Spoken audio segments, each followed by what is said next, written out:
Ah, man. God, I wish I was press. This would be so easy. I just go see it at 8:45 on Saturday morning. Um, hmm. Hmm.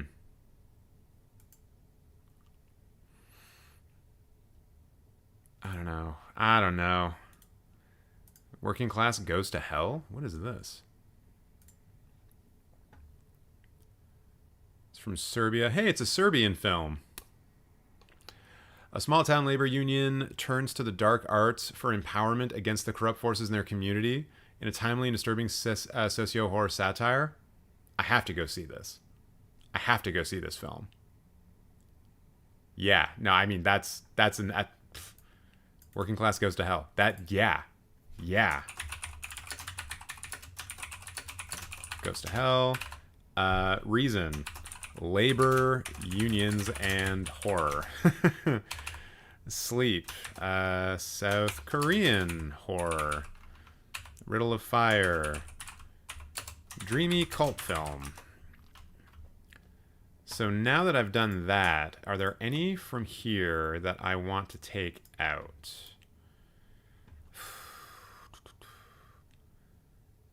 Yeah, I think I could probably take out Songs of the Earth. As much as a travel doc might be alright. And that's the only one I really want to take out. Oh god, there's way too many films, guys. There's way too many films to see at TIFF. Oh shit. And I haven't even taken a look to see like what the South Korean films are and if there's any like interesting ones there that I want to check out as well.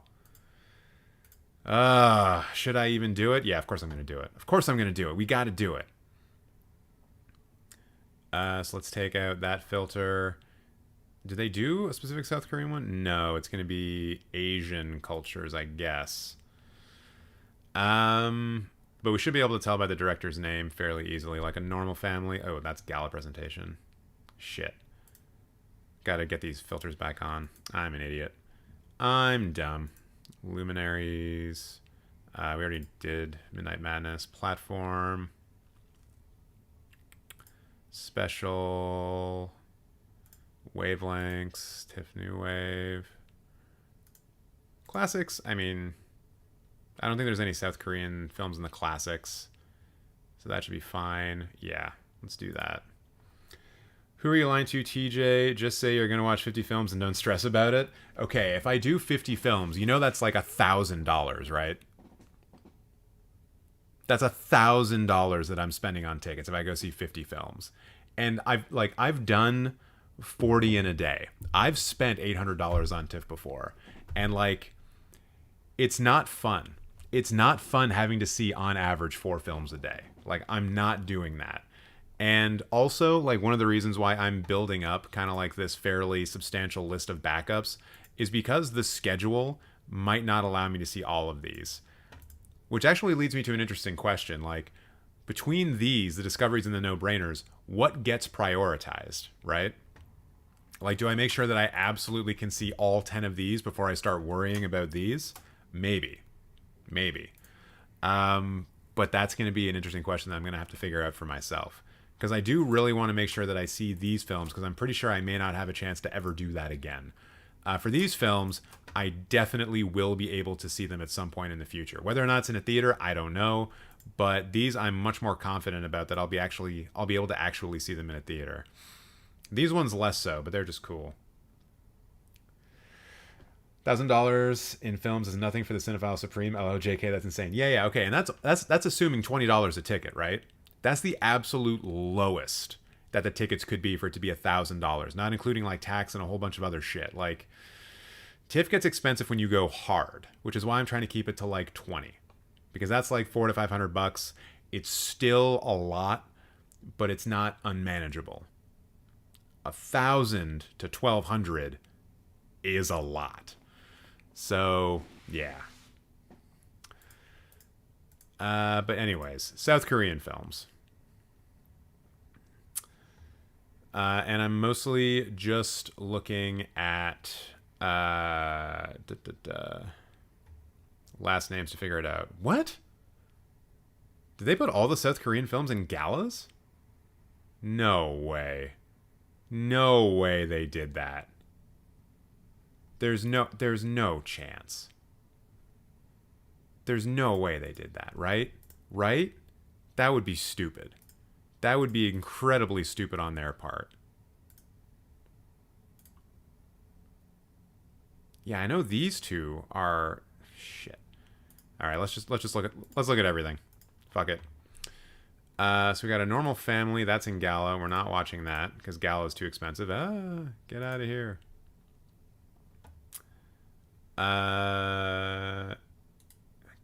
Don't think that's gonna be South Korean. Oh, this is South Korean. Okay.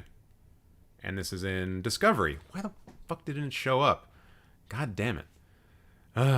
Future debut, shot over 4 years, follows a man and a woman who meet by chance and stroll through Seoul's changing streets. That's actually kind of cool. I like that. It's like Boyhood, but for meandering people. Miko, Vice Versa. Jason Yu, we've already got that one on the list. That's in Gala. The Monk and the Gun, The Human Search 3. Sweet Dreams. What are you? From the Netherlands, Sweden, Indonesia, and France. A patriarch's death and the ensuing power struggles add to the troubles of a sugar factory in the last years of Dutch colonial era Indonesia.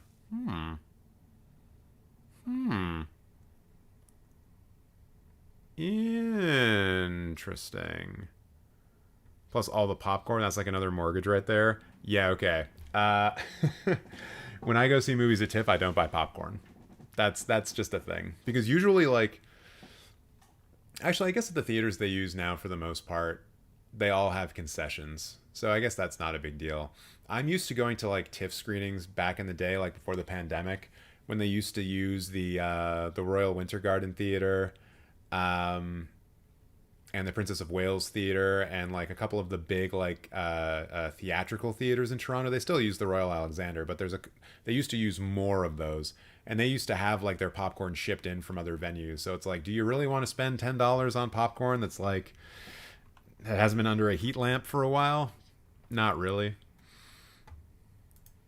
I'm adding all the films you are going to see on my watch list because they all sound cool. Yeah, I mean, this is one of the great things about TIFF, right? Like, the hit percentage is going to be pretty high. I have seen bad films at TIFF before. I'm not going to say that everything here is going to be a hit, but the hit percentage is usually quite high.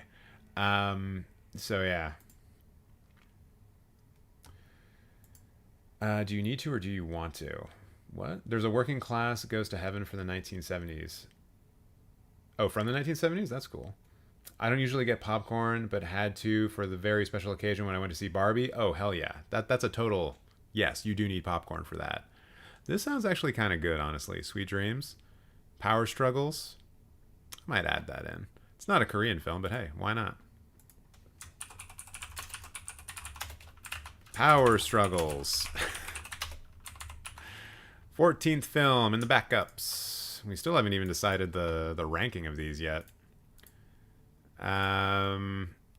Movie Emperor is in Galas. Your Mother's Son. Where's that from? It's from the Philippines. Between a hardworking mother and her layabout son is challenged when she invites one of her students into their home in the latest from prolific director John Ruslana. Interesting. Not super hyped on that. Unicorns. That looks strangely science fiction-y, kind of. Stars Ben Hardy and Jason Patel as two people with an undeniable connection despite their very different lives. Okay. Don't really know what's going on here. That's fine. Just going to do one other thing here now that I can just kind of click off of this. I do want to do just a quick look by type of film because I don't know if I've... Like, are there any horror films outside of Midnight Madness? I doubt it. Okay. TIFF used to have a section called Vanguard, which did have some horror films outside of Midnight Madness, but they don't do that anymore. So, but I kind of want to see sci-fi and fantasy to see if there's anything that I may have missed. So we're definitely probably going to do that for Midnight Madness.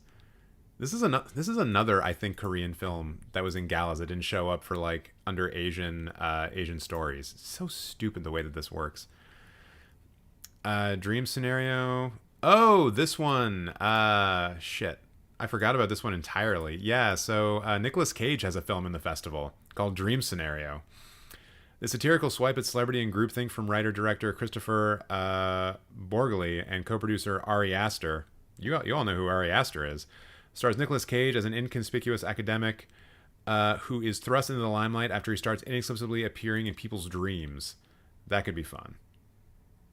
That could be fun. I'll add that one into the maybes. Dream Scenario. Nick Cage. Too bad he won't actually be at the festival. I don't think I've seen Nicolas Cage in person before. What is this? I should probably add fingernails to my... Have I already done that? No. Fingernails should go in here because it's Jessie Buckley, and we love Jessie Buckley in this house. And Riz Ahmed's cool too, but Jessie Buckley is who we definitely stan. The Chimera. What is this? Led by a revelatory Josh O'Connor and supported by Isabel Rossellini. Ooh.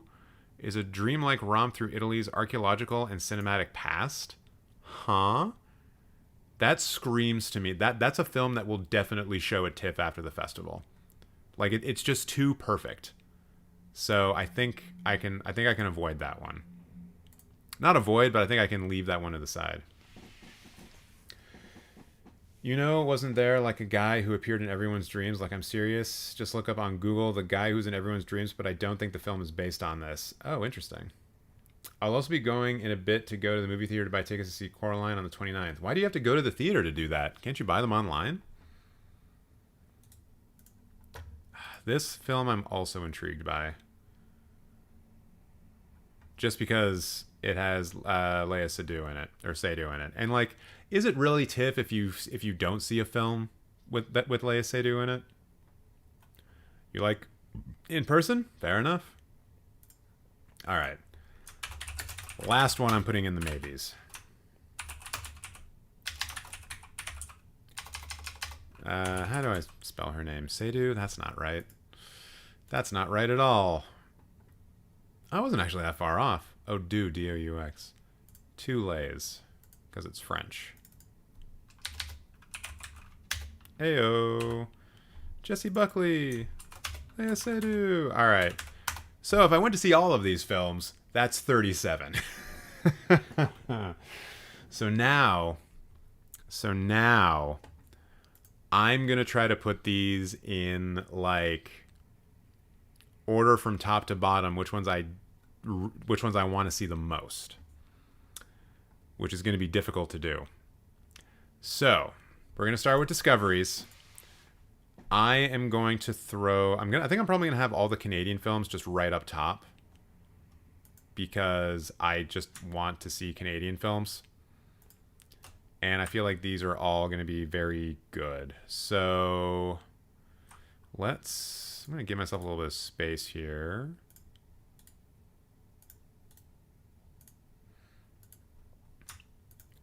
So let's get that out, put that there. Picture of ghosts can come down to here. And we'll put these back up here. Okay. So then... Wait, why do I now not have all the right Canadian films yet? What? What just happened? Is it not copying these properly?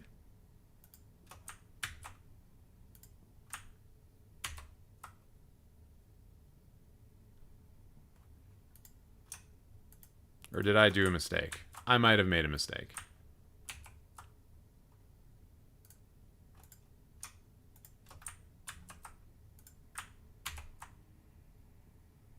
Why are you showing 0 of 3? It's right there.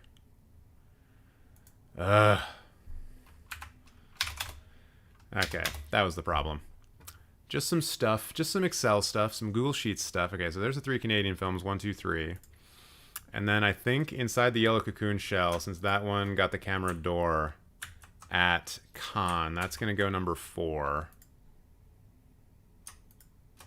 Control X, we'll bring that down. I don't know what all these ref errors are all about all of a sudden. Might have to redo that bottom part.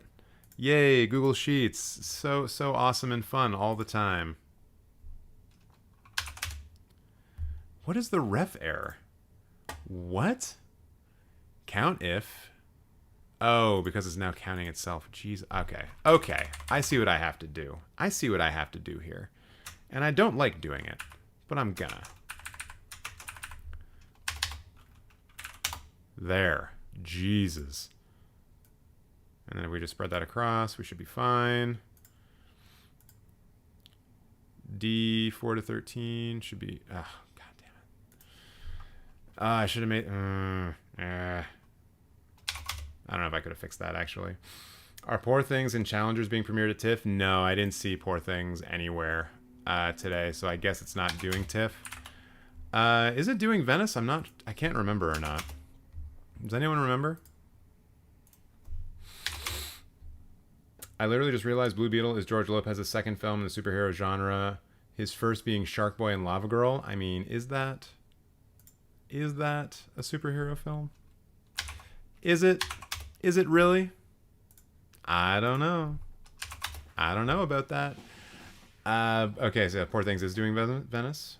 It's doing, yeah. Sometimes films will do one or the other occasionally, and usually these are things that I look out for, are films that do all three of TIFF, Venice, and Telluride, but I haven't really looked into that. So I probably should have.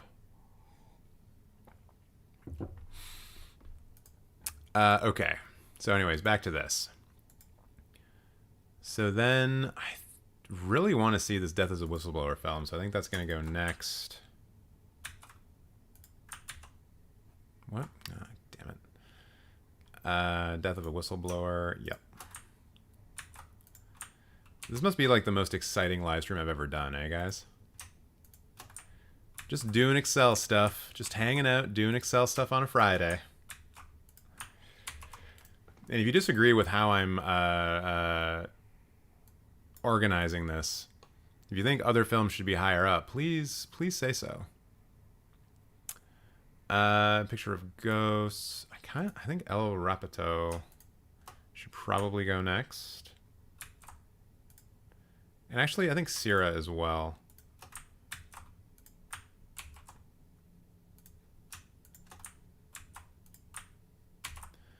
And there we go. And yes. Yes. Okay. Also haven't seen it, but I heard Travis Scott Utopia film Circus Maximus is just music videos, but a feature film. That doesn't sound like something that I want, actually. And I think that's part of galas as well. This is the most triggering live stream. Brings me back to school when I had to deal with Google Sheets, Excel assignments. Literally a nightmare. It's not so bad. And honestly, if you are like super good at Excel, you can get pretty much any job you want. Delete rows, yeah. Okay, so the no-brainers. Let's put those in an order. Snow Leopard, Tesden #1 is an automatic. I think I am more interested in seeing the Hamaguchi and Koreeda films and the Glazer film than I am Anatomy of a Fall. So let's put that down here for now. Oh, shit. Also, I'm sorry for triggering your memories of the past about Excel. So those definitely go there. I think probably I'd really want to see an Agoyan film premiere in Canada. That doesn't always happen because sometimes he has his films premiere at Venice or at Cannes. So yeah, 7 Veils for Agoyan. And then probably put... I'm just thinking, do I put Zone of Interest over this? Yeah, probably. Difficult Year. Honestly, yeah, I think A Difficult Year and The Dead Don't Hurt will probably be at the bottom of this. As much as I love Krebs, Merlan, and Mortensen, I think they should probably go last. And I think how to see a movie called How to Have Sex with a bunch of like old people, because that is really the target demographic of the Toronto International Film Festival is old white people. I think seeing a European film called How to Have Sex that was in the that won Un Certain Regard at Cannes is going to be an experience. So let's go with that. Maybe I'll even try to like up the old person factor by going to like a 1 p.m. screening on a Sunday. You know, they've just gotten out of church and they're looking for some fun at TIFF, and they go into the movie called How to Have Sex. Feels great. Feels great. Travis Scott is so boring. I'll never understand the hype. The director's list on his film is wild, though. Oh, is that what's going on? Robbie asking for my opinions on Andrew Tate. He's a piece of shit. Fuck that guy. I felt so... Oh, wait. I was literally on call with 2 friends of mine who didn't even go to my school. I felt so bad for my friends. Why? Why do you feel bad for him? All right, so I think that's a good list for the no-brainers. I feel pretty happy with that. Now the backups. Which one of the backups do I really want to see? And you know what? I'm going all in with these 2 films from Midnight Madness. It just sounds too good.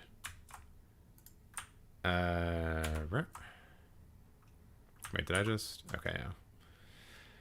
Everything's fine. Everything's fine. Because you gotta have some martial arts mayhem, you know what I'm saying?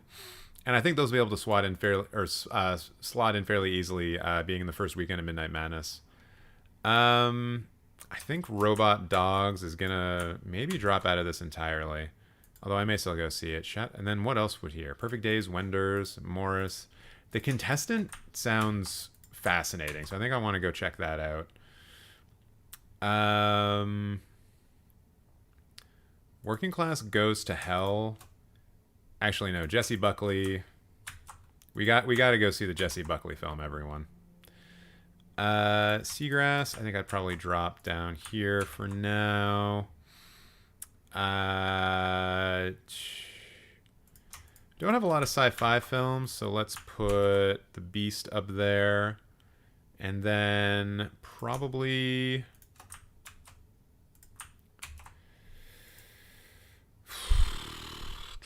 South Korean horror film? Yeah. Let's do that. Actually, wait, no. Did I not? Yeah, no. It's gotta be the Labor Union. The Labor Union horror movie, of course. Of course.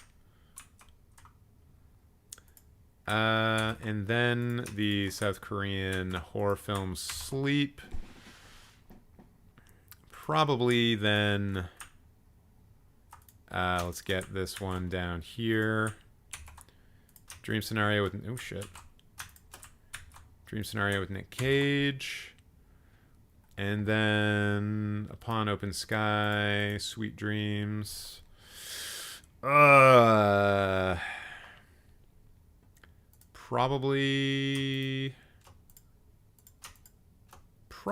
Pool Man. Probably Pool Man. Chris Pine's not a Nepo baby, right? And then... Do I want to see these films badly enough? Robot Dreams, Seagrass, Sweet Dreams, Riddle of Fire. I'll include them. I'll keep them in the list, but I feel like those ones I'm probably not going to end up seeing. So, I think those are all the films that I want to go see at TIFF. We've got our discoveries, we've got our no-brainers, we've got our backups. Right? That looks good.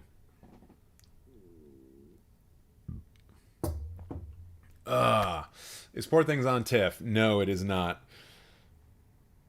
Oh, you were having a panic attack. Well, I hope you're feeling better. Yeah, panic attacks can be rough.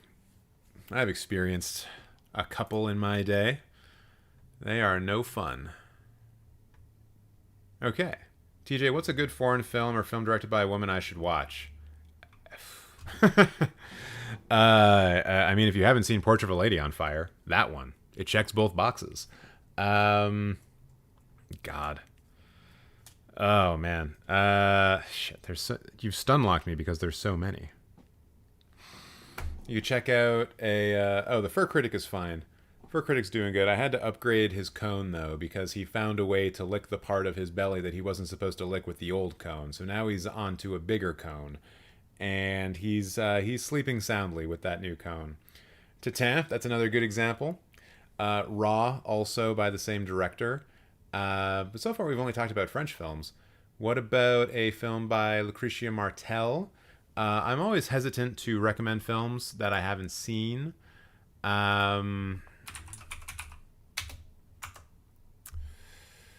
Lucretia Martel? Oh, come on. Come on. Zama? You're going to make me look through it this way? Lucretia Martel, she has a film that is very well loved. I believe it's The Headless Woman, or maybe it's this one. I mean, this is her most popular film, so maybe check this one out. It's got a 3.9. Wait, what happened to Rocco? I think it's...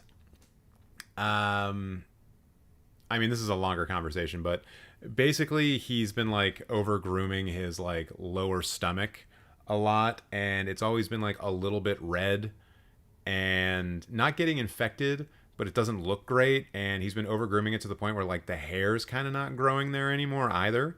So he's got the cone on, trying to prevent him from actually, licking that area and having it actually heal, and hopefully the fur grows back so that he can just continue grooming it normally and it doesn't like get all red. Because I think it's just like, how cats' tongues are like sandpaper. If they're licking actual just bare skin, it can be very abrasive. So that's basically what's going on with Rocco. So he might be in that cone for a couple of weeks. Thought we had good progress with him, but he figured out how to lick his lower stomach with the first cone on, and that just kind of knocked all the progress back a little bit. Wait, Wendy and Lucy, if you're a pet owner and want a good cry. Oh, Kelly Reichardt? Yeah, any Kelly Reichardt film is a good watch, honestly. Catherine Bigelow, if you're looking for just a film directed by a woman and that's a bit more action oriented, there's Near Dark, there's Point Break. Rocco literally can't stop licking himself. Got it? Yep. That's it. He's a big old dummy. That's gross. That's a gross thing to say. Wait, what is this? Birth, Rebirth. Wait, what is MIF? Oh, Melbourne International Film Program, or Film Festival. Hey, they're showing how to have sex as well. Yay. Let's bring it back to here. So yeah, that's my TIFF. I'm going to try to build a schedule out from those 37 films, probably, God, on Sunday, because I think I buy my tickets on Tuesday. So I got to get that figured out soon. And then we'll see what we can actually get. See, this is the other thing that goes along with that, right? Like, just because I have my schedule doesn't mean that I'm going to get all of the films. Like, some of the films might be sold out by the time they get to me. I doubt it because of where I'm going to be buying them, or like where I am in line for buying them. But yeah, it could easily get I definitely won't be seeing all 37, and I'm probably only going to be seeing 20, but we'll see. For a second I thought you said Tuesday. I say Tuesday. I don't really say the T sound. It's more of the ch. Tuesday. And I mean, I am descended from British people, so that makes sense. Tuesday, Monday, Tuesday, Wednesday, Thursday, Friday, Saturday, Sunday, Tuesday. Tuesday. No, I say Tuesday, I think. Tuesday? I think so. Man, now I'm having a bit of a... Now I can't stop thinking about how I say Tuesday. Tuesday? It's both. I'm doing both. Tuesday. And this is when I lost my audience entirely. So I guess since that's done, the point of the live stream is basically over now. Any other film hot takes that you want me to comment on? Hit me up with them. TJ, where can we apply to be Cinemateq's new girlfriend muse? Sorry. Not accepting applications. Dating is way too fucking expensive. Wait until people hear how we say Trana. Trana, you mean? Trana? Yeah. Have I talked about that before? The the pronunciation of Toronto by people who are native to Toronto. See, there's a couple of different ways you can do it. If you enunciate it, it's Toronto, Toronto, Toronto. You get all the T's in there, right? But then there is varying levels of like how crazy it gets beyond that.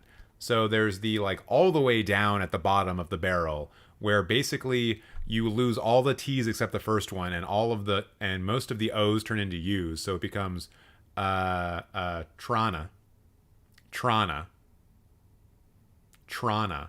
But then there's also the version of that where it's Tranta, where it's like Tirana. So you say it's like Tirana. So you're adding like a na on the end instead of just being like Trana, it's Tirana. So yeah, Toronto. Oh yeah, with the ch. That's another way of doing it. The ch sound. I don't do it that heavily. I'm just like the t and then the Urano or Urana. Trana. Toronto Blue Jays, baby, let's go. Sounds like you're saying Trona. Trana. Yeah. Yeah. Sounds like Piranha. Yeah. Piranha, Trana. It's very close. Toronto, Tirana, Toronto, Toronto. Have you heard of this little film called Taxi Driver? Yeah. It's real Indian Underground, all right. I mean, it was kind of an indie film. Wasn't it? I can't remember if a major studio was actually part of making that film. Maybe it was. It might have been like United Artists or something like that. I don't know if that's a hot take, but I prefer Matrix Reloaded over the original Matrix. Yeah, that's a hot take. That's definitely a hot take. You are the only person in the world who has that opinion.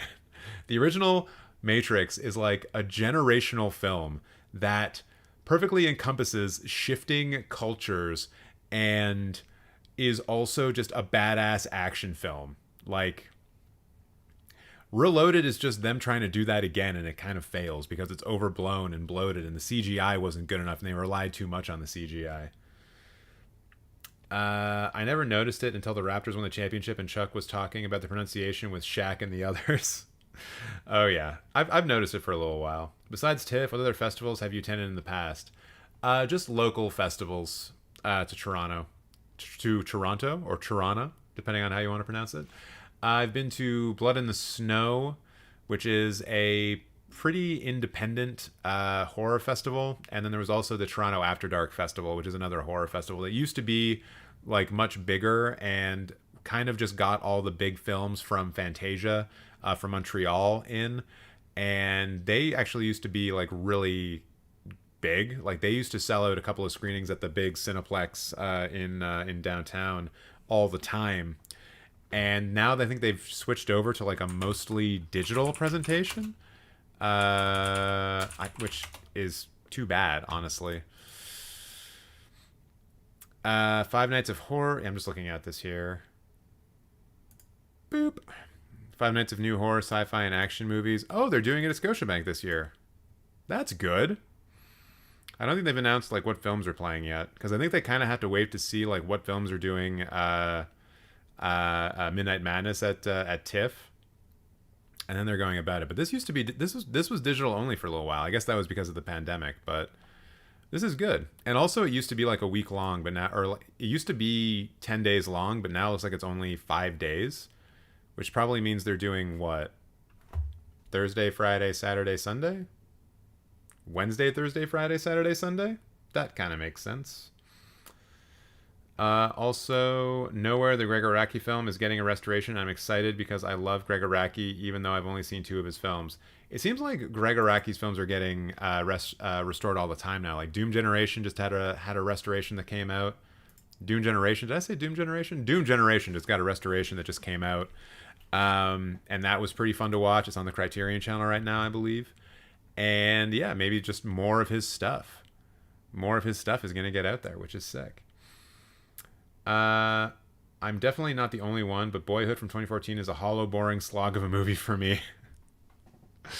I haven't seen Boyhood, so I can't comment on that, but I kind of understand the sentiment. I think people were initially just really impressed with the method of its construction and how they were able to keep it secret for so long, because it was shot over the course of like 14 years, I think, or 12 years or 10 years or something like that. And that ain't no small feat, let me tell you.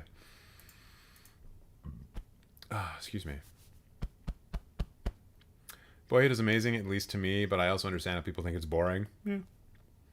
Yeah, I have a couple of friends who rate it very highly. I just haven't seen it yet, so can't speak to it. All right, do a little cleanup here.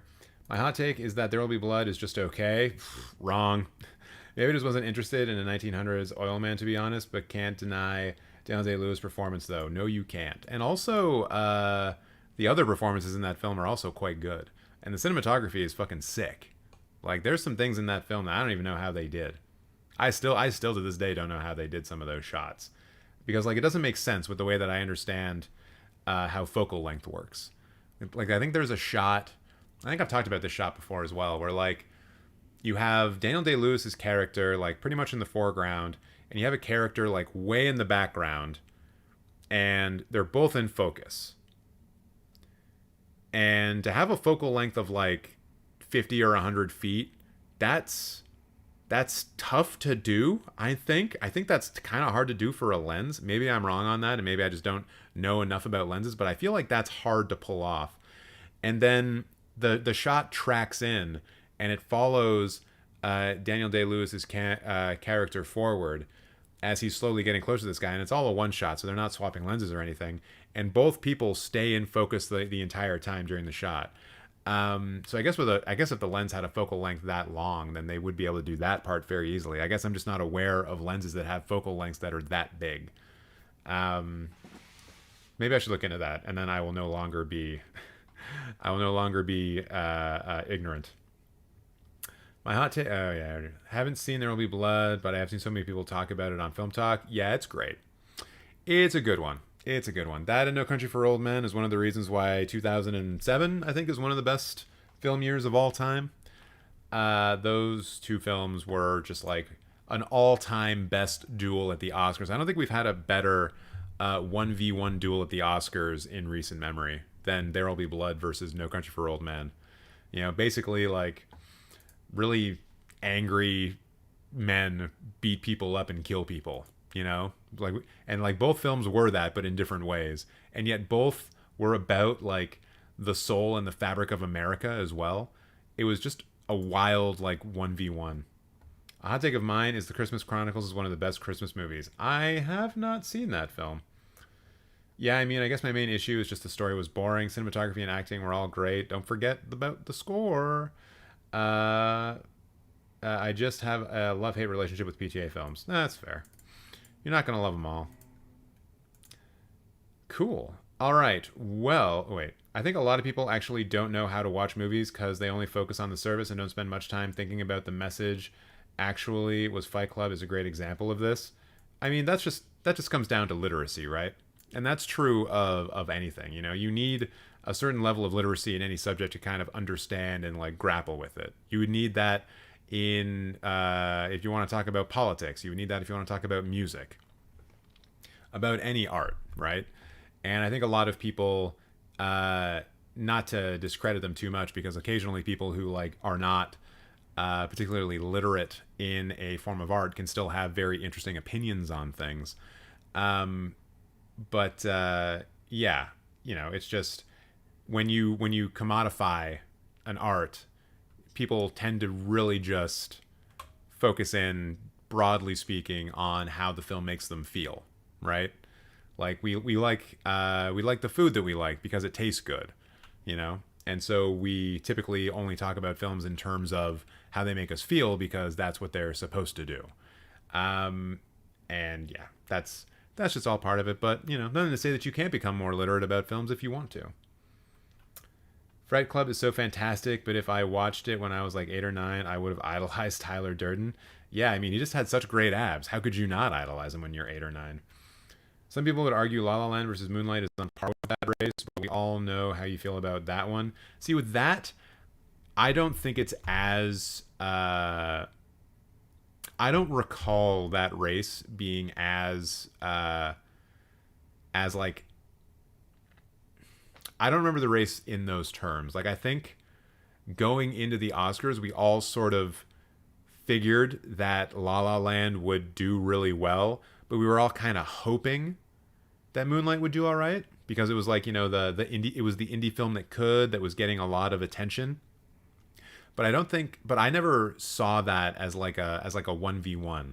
That was more of like a David versus Goliath, and we all thought Goliath was going to win. Whereas with the No Country for Old Men and There Will Be Blood, it was a total toss-up between the two of them. Like, it could have gone either way, and I'm sure the votes for the actual Best Picture were very, very close.